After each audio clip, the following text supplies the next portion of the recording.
ശബരിമല ശ്രീകോവിലിന് മുന്നിലെ ദ്വാരപാലക ശില്പത്തിലെ സ്വർണ്ണപ്പാളികൾ പുനഃസ്ഥാപിച്ചു. തുലാമാസ പൂജകൾക്കായി നട തുറന്നതിന് ശേഷമാണ് രണ്ട് ദ്വാരപാലക ശില്പങ്ങളിലായി 14 സ്വർണ്ണപ്പാളികൾ സ്ഥാപിച്ചത്. ചെന്നൈയിൽ നിന്നും അറ്റകുറ്റപ്പണികൾക്ക് ശേഷം എത്തിച്ച സ്വർണ്ണപ്പാളികൾ സന്നിധാനത്തെ സ്ട്രോങ് റൂമിൽ സൂക്ഷിച്ചിരിക്കുകയായിരുന്നു. വിവാദങ്ങളുടെ പശ്ചാത്തലത്തിൽ ഹൈക്കോടതിയുടെ കർശന നിർദ്ദേശം പാലിച്ചാണ് ദ്വാരപാലക ശില്പത്തിലെ സ്വർണ്ണപ്പാളികൾ പുനഃസ്ഥാപിച്ചത്. തുലാമാസ പൂജകൾക്കായി നട തുറന്ന് പ്രത്യേക പൂജകൾക്ക് ശേഷമാണ് സ്വർണ്ണപ്പാളികൾ തിരികെ സ്ഥാപിച്ചത്.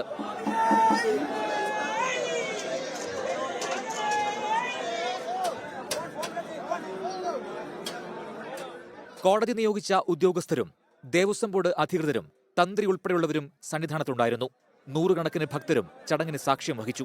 സെപ്റ്റംബർ 20-ന് ചെന്നൈയിലെ അറ്റകുറ്റപ്പണികൾക്ക് ശേഷം സന്നിധാനത്തെത്തിച്ച സ്വർണ്ണപ്പാളികൾ സ്ട്രോങ് റൂമിൽ സൂക്ഷിച്ചിരിക്കുകയായിരുന്നു. തുലാമാസ പൂജയുടെ അവസാന ദിവസമായ 22-ന് രാഷ്ട്രപതി ദ്രൗപദി മുർമു ദർശനം നടത്തും. രാഷ്ട്രപതിക്കൊപ്പം ഗവർണർ രാജേന്ദ്ര വിശ്വനാഥ അർലേക്കറും ഭാര്യയും ശബരിമല സന്ദർശിക്കും. നാളെയാണ് ശബരിമല മാളികപ്പുറം മേൽശാന്തിമാരെ തെരഞ്ഞെടുക്കുന്നതിനുള്ള നറുക്കെടുപ്പ്. 24 സന്നിധാനം. ലോകത്തെവിടെയായാലും ഏത് സമയത്തും 24 വാർത്തകളും ഓഗ്മെന്റഡ് റിയാലിറ്റി പാക്കേജുകളും എക്സ്പ്ലെയിനറുകളും വിശദമായി കാണാൻ ഞങ്ങളുടെ യൂട്യൂബ് ചാനൽ നിങ്ങൾക്ക് സബ്സ്ക്രൈബ് ചെയ്യാം.